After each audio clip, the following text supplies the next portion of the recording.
Hi guys, ഇന്ന് ഉറക്കമെഴുന്നേറ്റ ഉടനെ ആദ്യം തന്നെ ചെന്ന് നോക്കിയത് നമ്മുടെ ടെറസിലെ കൃഷിത്തോട്ടത്തിലേക്കായിരുന്നു ഗൈസ്. വേറൊന്നുമല്ല, എന്തെങ്കിലും പാകമായിട്ടുണ്ടോ, വിളഞ്ഞു നിൽക്കുന്നത് വല്ലതുമുണ്ടോ എന്നറിയാനാണ് ഗൈസ് പോയത്. അപ്പോഴേക്കും നല്ല വിളഞ്ഞു നിൽക്കുന്ന കുറച്ച് വെണ്ടയ്ക്കയും കുറച്ച് പയറും കണ്ടു ഗൈസ്. പിന്നെ ഒന്നും നോക്കിയില്ല, അത് നേരെ പറിച്ചെടുക്കുകയും പിന്നെ നമ്മുടെ മുറ്റത്തു നിന്നും അഗസ്ത്യത്തോട്ടത്തിലെ അഗസ്ത്യ മരത്തിൽ നിന്നും കുറച്ച് അഗസ്ത്യപ്പൂവും പറിച്ചെടുത്തിട്ടുണ്ടായിരുന്നു ഗൈസ്.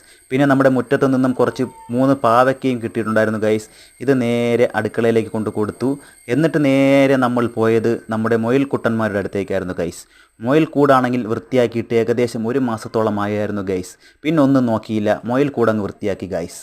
മുയൽക്കൂട് നല്ലതുപോലെ നീറ്റ് ആൻഡ് ക്ലീൻ ആക്കി വൃത്തിയാക്കിയിട്ടുണ്ട് ഗൈസ്. വേറൊന്നുമല്ല, അപ്പോൾ അവർക്കും ഒരു സന്തോഷം. വൃത്തിയായ കൂട്ടിലേക്ക് കിടക്കുമ്പോൾ അവർക്കും ഒരു ഫീൽ കിട്ടുമല്ലോ ഗൈസ്. അങ്ങനെ നേരെ മുയലിൻ്റെ വേസ്റ്റ് എല്ലാം വാരി മാറ്റിയിട്ടുണ്ട് ഗൈസ്. ഈ വേസ്റ്റ് നമ്മൾ കളയില്ല ഗൈസ്. ഇത് നമ്മൾ ചെടികൾക്ക് ഇട്ട് കൊടുക്കുകയും അതിൽ നിന്ന് നമുക്ക് നല്ല വിളവ് കിട്ടുകയും ചെയ്യും ഗൈസ്. അങ്ങനെ മുയലിൻ്റെ കൂടൊക്കെ നമ്മളിതാ വൃത്തിയാക്കിക്കൊണ്ടിരിക്കുകയാണ് ഗൈസ്.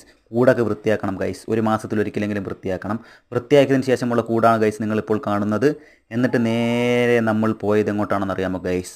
മുയലിനുള്ള തോല് വെട്ടാനാണ് ഗൈസ്. തോല് കൊണ്ട് കൊടുത്തപ്പോൾ അതിൻ്റെയൊക്കെ സന്തോഷം നോക്കൂ ഗൈസ്. ഇരുന്ന് തിന്നുന്നത് കണ്ടോ ഗൈസ്. എന്നിട്ട് നമ്മളിതാ നേരെ പോയത് 2 ഗ്രോ ബാഗ് എടുത്തിട്ട് കുറച്ച് മണ്ണൊക്കെ വാരി ഇട്ടിട്ട് ഗൈസ് ഒരു പരിപാടിയുണ്ട് ഗൈസ്.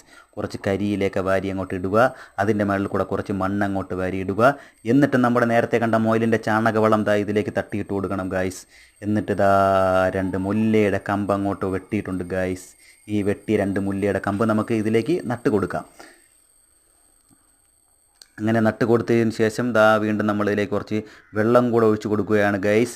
നിങ്ങളിപ്പോൾ കാണുന്ന ഇത് നമ്മുടെ വീട്ടിൽ നിൽക്കുന്ന കുറ്റിമുല്ലയാണ് ഗൈസ്.